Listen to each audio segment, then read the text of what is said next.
വിജയമന്ത്രങ്ങൾ doctor Amanullah Vadakkangara. അവതരണം റാഫി പാറക്കാട്ടിൽ.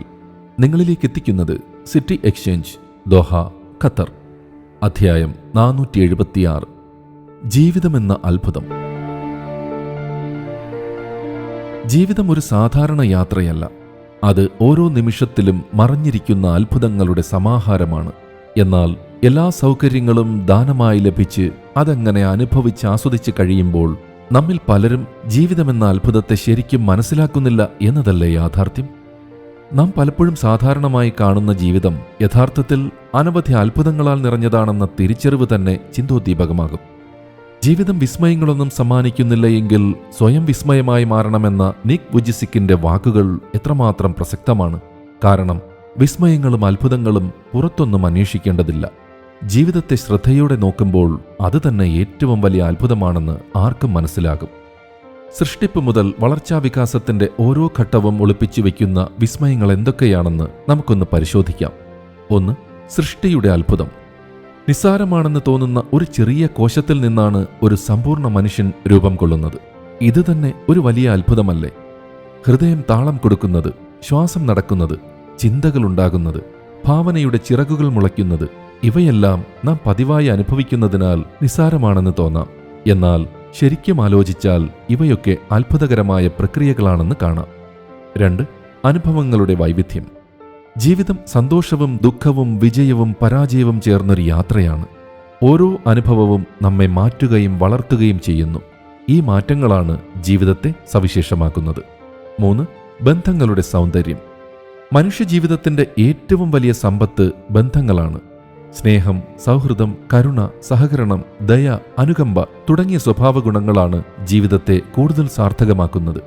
ഒരാളുടെ ജീവിതത്തിൽ മറ്റൊരാൾക്കുണ്ടാകുന്ന സ്വാധീനം തന്നെ ഒരത്ഭുതമല്ലേ? 4. സ്വപ്നങ്ങളും സാധ്യതകളും. ഓരോ മനുഷ്യന്റെയും ഉള്ളിൽ അനന്തമായ സാധ്യതകൾ ഒളിഞ്ഞിരിക്കുന്നു. സ്വപ്നങ്ങൾ കാണാനും അവ പിന്തുടരാനുമുള്ള കഴിവ് ജീവിതത്തെ അത്ഭുതമാക്കുന്നു. ഇന്നലെ അസാധ്യമായത് ഇന്ന് സാധ്യമാകാമെന്നതാണ് ജീവിതത്തിന്റെ പ്രത്യേകത. 5. സമയത്തിന്റെ രഹസ്യം. സമയം മുന്നോട്ട് മാത്രം സഞ്ചരിക്കുന്നു. ഓരോ നിമിഷവും ഒരിക്കൽ മാത്രമേ ലഭിക്കൂ.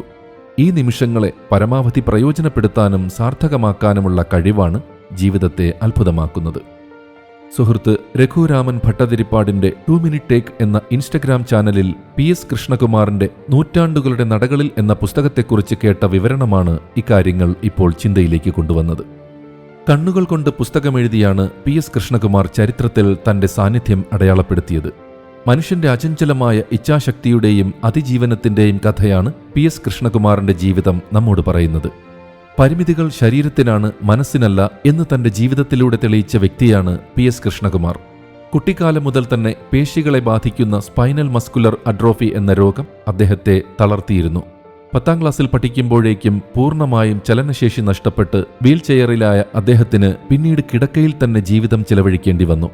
കൈകൾ ചലിപ്പിക്കാനോ ഒരു പേന പിടിക്കാനോ കഴിയാത്ത സാഹചര്യത്തിലും തന്റെ ചിന്തകളെ അക്ഷരങ്ങളാക്കാൻ അദ്ദേഹം തിരഞ്ഞെടുത്ത വഴി അത്ഭുതകരമാണ്.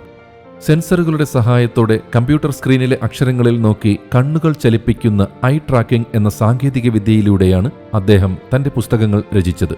ഓരോ അക്ഷരവും ഇത്തരത്തിൽ കോർത്തിണക്കി ഒരു പുസ്തകം പൂർത്തിയാക്കുക എന്നത് അങ്ങേയറ്റം ക്ഷമയും കഠിനാധ്വാനവും ആവശ്യമായ ദൗത്യമാണെന്ന് പറയേണ്ടതില്ലല്ലോ. ശാരീരികമായ പരിമിതികളെ തന്റെ നിശ്ചയദാർഢ്യം കൊണ്ട് മറികടന്ന ഒരാളുടെ അത്ഭുതകരമായ യാത്രാവിവരണമാണ് നൂറ്റാണ്ടുകളുടെ നടകളിൽ. വീൽചെയറിൽ കൃഷ്ണകുമാർ നടത്തിയ ഈ യാത്ര ഓരോ വായനക്കാരനും വലിയൊരു പ്രചോദനമാണ് നൽകുന്നത്. ദക്ഷിണേന്ത്യയുടെ സംസ്കാരത്തിലും ചിന്തയിലും രാഷ്ട്രീയത്തിലും നിർണായക പങ്ക് വഹിച്ച ചോള പാണ്ഡ്യ രാജവംശങ്ങളുടെ ചരിത്ര സ്മൃതികളിലൂടെ ഈ പുസ്തകം നമ്മെ കൊണ്ടുപോകും. തെങ്കാശിയിൽ തുടങ്ങി മധുര മീനാക്ഷി ക്ഷേത്രത്തിലെ നടകളിലൂടെയും തഞ്ചാവൂരിലെ വിസ്മയിപ്പിക്കുന്ന ഗോപുരങ്ങൾക്ക് കീഴിലൂടെയും അവയുടെയെല്ലാം ചരിത്രങ്ങളിലൂടെയും രാമേശ്വരം ധനുഷ്കോടിയിലൂടെയുമെല്ലാം കൃഷ്ണകുമാറും അവന്റെ പ്രിയപ്പെട്ടവരും ചേർന്ന് നടത്തിയ 4 ദിവസത്തെ സഞ്ചാരമാണ് ഈ പുസ്തകത്തിൽ അനാവരണം ചെയ്തിരിക്കുന്നത്. ആവേശോജ്വലമായിരുന്ന യാത്ര പക്ഷേ അത്ര എളുപ്പമായിരുന്നില്ല. കഠിനമായ ശാരീരിക അസ്വസ്ഥതകൾ പലകുറി തളർത്താൻ ശ്രമിച്ചെങ്കിലും ലക്ഷ്യസ്ഥാനത്തെത്തണമെന്ന വാശിയിൽ തന്റെ മനക്കരുത്തുകൊണ്ട് അദ്ദേഹം അവയെയെല്ലാം തോൽപ്പിച്ചു. തോറ്റുകൊടുക്കാൻ തയ്യാറാകാത്ത മനസ്സിന് മുന്നിൽ അവസരങ്ങൾ തുറക്കപ്പെടുമെന്ന യാഥാർത്ഥ്യമാണ് തന്റെ ജീവിതാനുഭവത്തിന്റെ വെളിച്ചത്തിൽ അദ്ദേഹം സമർത്ഥിക്കുന്നത്. മനുഷ്യന്റെ ഇച്ഛാശക്തിയുടെയും അതിജീവനത്തിന്റെയും പ്രായോഗിക സാക്ഷ്യപത്രമായ ഈ പുസ്തകം എല്ലാവരും വായിക്കണമെന്ന് ഓർമ്മപ്പെടുത്തട്ടെ. ജീവിതത്തിലെ ഏത് പ്രതിസന്ധിയെയും പുഞ്ചിരിയോടെ നേരിടാൻ നമ്മെ പഠിപ്പിക്കുന്ന ഈ പുസ്തകം വാങ്ങുന്ന പണവും വായിക്കാൻ ഉപയോഗിക്കുന്ന സമയവും ഒരിക്കലും ഒരു നഷ്ടമാവില്ലെന്നുറപ്പാണ്. ചെറിയ കാര്യങ്ങളിലെ വലിയ സന്തോഷം കണ്ടെത്തണമെന്നാണ് കൃഷ്ണകുമാർ ഈ പുസ്തകത്തിലൂടെ പറഞ്ഞു വയ്ക്കുന്നത്. അസാധ്യമായി ഒന്നുമില്ലെന്ന തന്റെ മുറിയിലെ ചുമരിലെഴുതിയ വാചകം കൃഷ്ണകുമാറിനെ ക്രിയാത്മകമായി പ്രചോദിപ്പിക്കുകയായിരുന്നു. ശരീരത്തിന് എത്ര തളർച്ച ബാധിച്ചാലും മനസ്സുണർന്നിരുന്നാൽ സാക്ഷാത്കരിക്കാനാവാത്ത സ്വപ്നങ്ങളില്ല എന്ന സത്യത്തിലേക്ക് നയിക്കുന്ന യാത്രയാണ് ഈ പുസ്തകം. ചരിത്രവും ഐതിഹ്യവും സൗഹൃദവും പുതിയ ഭാവത്തിൽ വായനക്കാരിലേക്ക് പകരുന്നിടത്താണ് പുസ്തകത്തിന്റെ സ്വാധീനം നാം തിരിച്ചറിയുക. വ്യക്തിബന്ധങ്ങൾ എങ്ങനെയാണ് ആത്മസ്പർശിയാകുന്നതെന്ന് കൃഷ്ണകുമാറിനൊപ്പം യാത്ര പോയ കൂട്ടുകാർ നമ്മെ അനുഭവിപ്പിക്കുന്നു.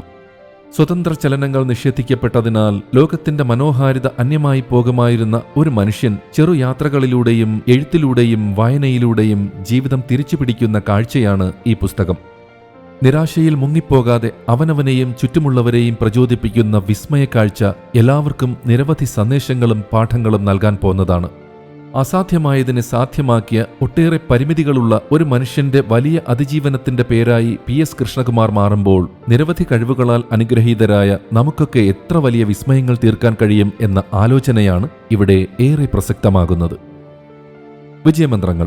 വിജയമന്ത്രങ്ങൾ സംബന്ധിച്ച നിങ്ങളുടെ വിലയേറിയ അഭിപ്രായങ്ങളും നിർദ്ദേശങ്ങളും 00974552625 എന്ന വാട്സ്ആപ്പ് നമ്പറിലോ ceomedia+@gmail.com എന്ന ഇമെയിൽ വിലാസത്തിലോ അറിയിച്ചാൽ സന്തോഷമാകും. ഏവർക്കും ശാന്തിയും സമാധാനവും വിജയാശംസകളും നേർന്നുകൊണ്ട് ഞാൻ റാഫി പാറക്കാട്ടിൽ താൽക്കാലികമായി വിടവാങ്ങുന്നു.